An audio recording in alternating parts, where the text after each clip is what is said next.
Chers potes, amis et camarades, salut. Aujourd'hui, un bouquin, je continue sur mes lectures, un petit bouquin qui s'appelle Le piège des primaires de Alexis Corbière. Donc Alexis Corbière, le personnage clé un peu de la France Insoumise. Alors, qu'est-ce que c'est que ce bouquin? C'est un bouquin que j'ai trouvé sur un stand aux universités d'été de la France Insoumise.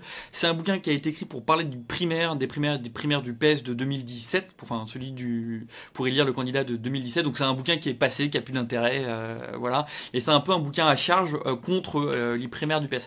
Je l'ai acheté parce que je suis pas fan de Corbière pour d'autres trucs, et en même temps ce truc des primaires ça me titillait, parce que quand j'étais au PS il y a longtemps, c'était un truc dont j'étais assez fier d'avoir fait les primaires de 2011 à l'époque, je me suis dit en même temps il y a un truc qui va pas, le PS a jamais vraiment fait des trucs hyper intéressants, et du coup je sais pas, la curiosité fait que je l'ai lu et ça se lit vite, donc voilà, donc je vous en parle.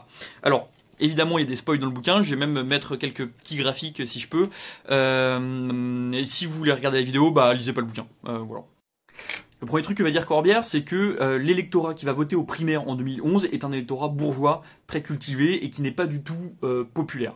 Par ailleurs, il va représenter que 7% des votants de 2012. Donc 7% du corps électoral va décider pour tout le reste de la gauche.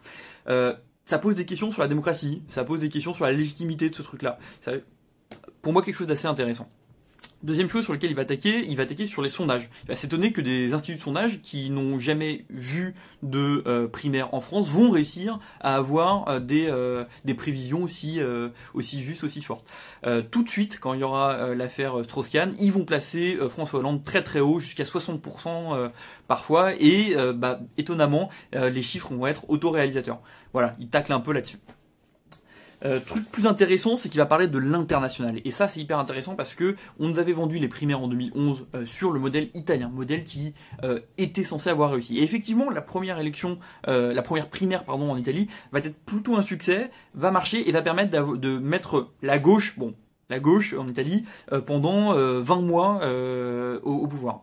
Mais après, et ça il sort toutes les dates, c'est 2007, 2008, 2012, en fait cette primaire, enfin les candidats qui sont sortis de cette primaire vont perdre notamment contre le mouvement 5 étoiles, vont perdre contre Berlusconi et ses amis. Et voilà, c'est pas vraiment une réussite de faire des primaires, c'est pas un truc qui te donne une légitimité ou une force très forte toujours dans les élections.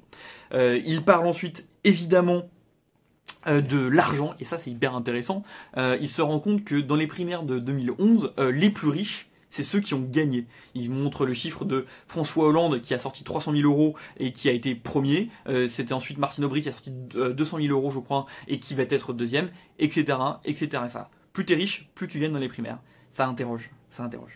C'est à peu près tout. Non, il finit sur un truc assez marrant, il finit sur Daniel Cohn-Bendit et sur l'injection à faire partie des primaires. À l'époque, ça s'appelait la Belle Alliance Populaire. Je sais pas si vous vous rappelez de ce terme en 2016 de cette primaire. Et Daniel Cohn-Bendit va voir Jean-Luc Mélenchon en le traitant de poule mouillée parce qu'il refuse de faire partie de ces primaires de gauche, de cette Belle Alliance Populaire.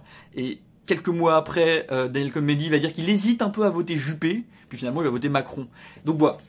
C'est vrai que c'est marrant quoi, Daniel Cohn-Bendit qui se fout de ta gueule parce que tu veux pas faire partie d'un truc pourri qui est la Belle Alliance Populaire et qui finalement va voter contre la Belle Alliance Populaire en votant pour le mec le plus à droite qu'on ait eu depuis 50 ans.